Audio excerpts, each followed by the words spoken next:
Olá, melhores leitores, tudo bem? Aqui quem fala é o Rafa, criador do canal Os Melhores Livros e do blog osmelhoreslivros.com.br.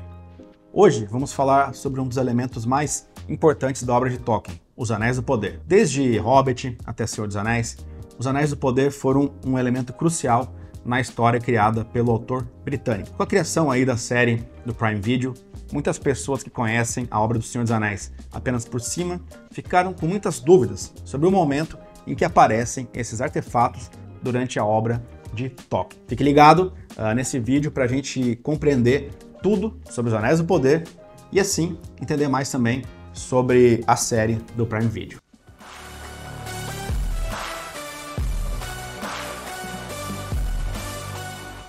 É isso, melhores leitores, eu já vou pedir que quem é fã de Senhor dos Anéis e das outras obras da Terra-média, deixe aí seu like e se inscreva no canal, porque as obras de Tolkien são temas constantes, tanto aqui como lá no blog. Então, voltando aqui para os Anéis do Poder, dentro da mitologia do mundo de Tolkien, tivemos, durante a Primeira Era, diversos eventos que levaram os Elfos até a Terra-média, para lutar contra o primeiro Senhor das Trevas, conhecido como Morgoth. Depois da derrota do Exército do Mal, muitos Elfos deixaram a Terra-média, mas nem todos. Entre os que não deixaram estava Celebrimbor, um personagem aí que é central na criação dos Anéis do Poder. Avançando para a Segunda Era, o Celebrimbor ele se estabelece em Eregion e começa a conviver com os anãos do reino Khazad-dûm. Aqui lembrando que a editora da obra, a HarperCollins, ela opta por tratar o plural como anãos mesmo, para que as pessoas não confundam esse povo da Terra-média com portadores de nanismo. Em algum momento aí dessa Segunda Era, Sauron, que é um maia do mal, ele vai para a região disfarçado e se apresentando como Anatar, que é o Senhor dos Presentes, e ele alega que ele tem habilidades em forja de anéis. Os ferreiros da região, sob a sua liderança, eles fizeram diversos anéis para aprender o ofício. E os anéis então foram criados para conceder poderes e habilidades especiais aos seus portadores, permitindo que eles governassem e influenciassem o mundo ao seu redor. O Sauron ele guia o trabalho desses forjadores e ele estava ciente de tudo que faziam, porque o seu desejo era ele ter o controle eterno sobre os elfos e mantê-los sob a sua vigilância. Em segredo, e sabendo então que os anéis já haviam sido forjados, o Sauron ele vai para a Montanha de Fogo, na Terra da Sombra, onde ele forja um anel, o Anel Mestre aí, que governaria todos os outros anéis menores. Um anel ele foi criado por Sauron com a intenção de controlar os portadores dos demais anéis.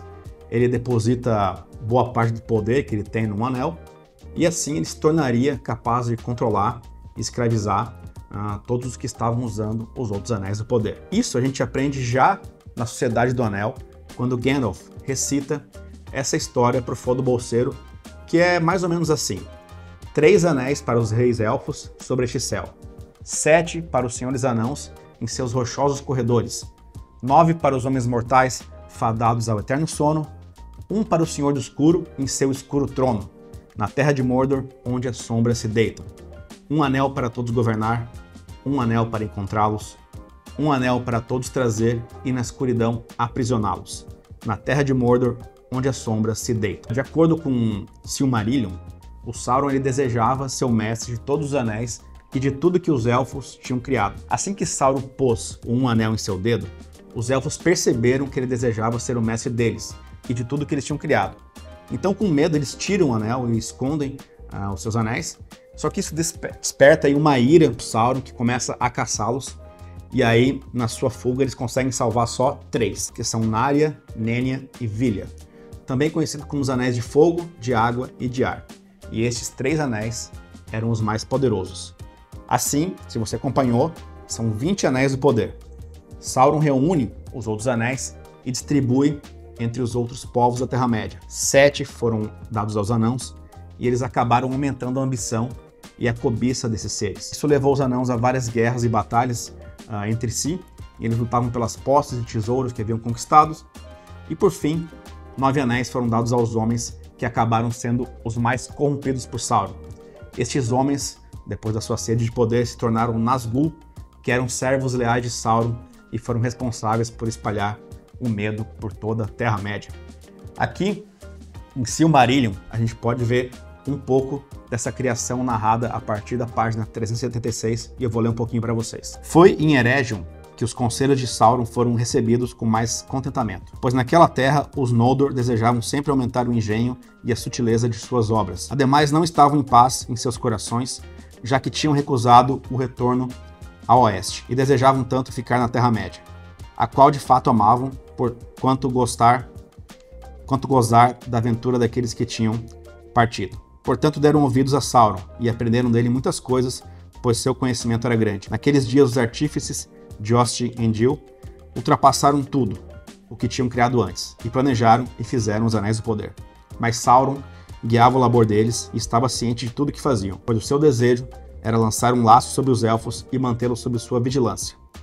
Ora, os elfos fizeram muitos anéis, mas secretamente Sauron fez um anel para reger a todos os outros, e o poder deles foi atado a esse anel para que fosse inteiramente sujeito a ele e durasse apenas enquanto ele também durasse. E muito da força e da vontade de Sauron foram passados para aquele um anel, pois o poder dos anéis élficos era muito grande e aquilo que fosse governá-los tinha que ser uma coisa de imensa potência, e Sauron o forjou na Montanha de Fogo, na Terra da Sombra. E enquanto usava um anel, conseguia perceber todas as coisas que eram feitas por meio dos anéis menores e podia ver e governar os próprios pensamentos daqueles que os usavam. Mas os elfos não seriam apanhados tão facilmente. Assim que Sauron pôs um anel em seu dedo, ficaram cientes dele, e o reconheceram e perceberam que desejava ser o mestre deles, e de tudo que tinham criado. Então, em raiva e medo, tiraram seus anéis. Mas ele, Sauron, descobrindo que fora traído e que os elfos não tinham sido enganados, encheu-se de ira, e veio contra eles em guerra aberta, exigindo que todos os anéis lhe fossem entregues, já que os artífices élficos não poderiam ter chegado a criá-los sem o seu saber e seu conselho. Mas os elfos fugiram dele, e 3 de seus anéis se salvaram e o levaram para longe e o esconderam. Então aqui a gente está narrando um pouco desse acontecimento e da guerra que ele começa a travar contra os elfos por causa dos anéis. Legal, então aqui já compreendemos um pouco sobre como os Anéis do Poder foram criados, mas o que acontece com eles? Bem, os Anéis dos Anãos acabaram destruídos, perdidos em batalhas ou para dragões. Já os humanos que usavam os anéis foram corrompidos para espectros desses anéis, como eu mencionei anteriormente, transformando-os em Nazgûl. Os Nazgûl, aliás, eles aparecem repetidas vezes nas obras da Terra-média, em especial durante a trilogia do Senhor dos Anéis. Durante a jornada para destruir um anel, os Nazgûl rastreiam Frodo e seus companheiros com a ajuda do um anel que ele carrega. A presença do anel faz Frodo vulnerável à detecção dos Nazgûl, e então eles ficam ali perseguindo ele, e isso traz bastante tensão ao longo da história. Já os 3 anéis elfos foram entregues às 3 mais poderosos e sábios ali da Terra-média, que são Gandalf, a Galadriel e o Elrond, e a gente sabe o papel importante e fundamental que esses 3 personagens têm na luta contra o Sauron. Como todos sabemos, o anel mais importante na história de Tolkien é, de fato, um anel. A trajetória do anel, então, começou na Segunda Era, quando Sauron cria para controlar os outros anéis do poder. Porém, quando Isildur, um dos membros da linhagem dos Númenóreanos, derrota Sauron em batalha, ele corta o dedo do vilão, fazendo com que um anel caísse em suas mãos. Ali, Isildur teve a chance de destruir aquele anel e, consequentemente, derrotar permanentemente Sauron, mas ele não fez. Um anel passa pelas mãos de vários personagens importantes até chegar em Sméagol. Sméagol também foi corrompido pelo anel e se transformou em Gollum, que manteve o anel por muitos anos em sua posse, até que foi encontrado por Bilbo Bolseiro, protagonista de O Hobbit e que aparece também em Senhor dos Anéis. Bilbo, sem saber a verdadeira natureza do anel, pegou e o levou consigo de volta para o condado. Anos depois, Frodo Bolseiro, sobrinho de Bilbo, descobriu que um anel era um anel, o objeto que Sauron tanto procurava.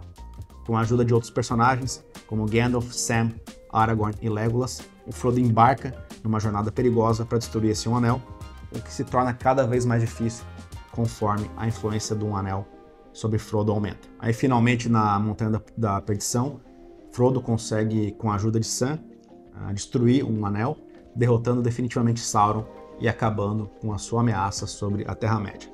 Portanto, os Anéis do Poder não são apenas objetos poderosos, mas também têm uma história rica e importante na obra de Tolkien.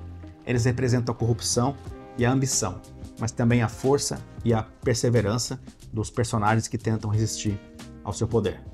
A história dos Anéis do Poder é uma alegoria sobre a luta entre o bem e o mal e a importância da resistência em momentos de adversidade. Além disso, os Anéis do Poder eles são responsáveis por muitos dos eventos cruciais na história da Terra-média, tendo menções importantes em Silmarillion, Contos Inacabados, O Hobbit e Senhor dos Anéis. Bom, pessoal, esse foi nosso vídeo sobre os Anéis do Poder de Tolkien. Espero que vocês tenham gostado e aprendido um pouco mais sobre essa história, que eu considero incrível. Aqui na descrição eu estou deixando um link com todos os livros da Terra-média em ordem para você que aprecia essa leitura e também um link de compra de Silmarillion, a primeira obra que explica muito sobre os Anéis do Poder. E aí poder entender mais sobre a própria série da Prime Video, né? Não se esqueça de deixar o seu like e comentar o que achou do vídeo, se inscreva no canal para mais conteúdos como esse. Até a próxima e boas leituras!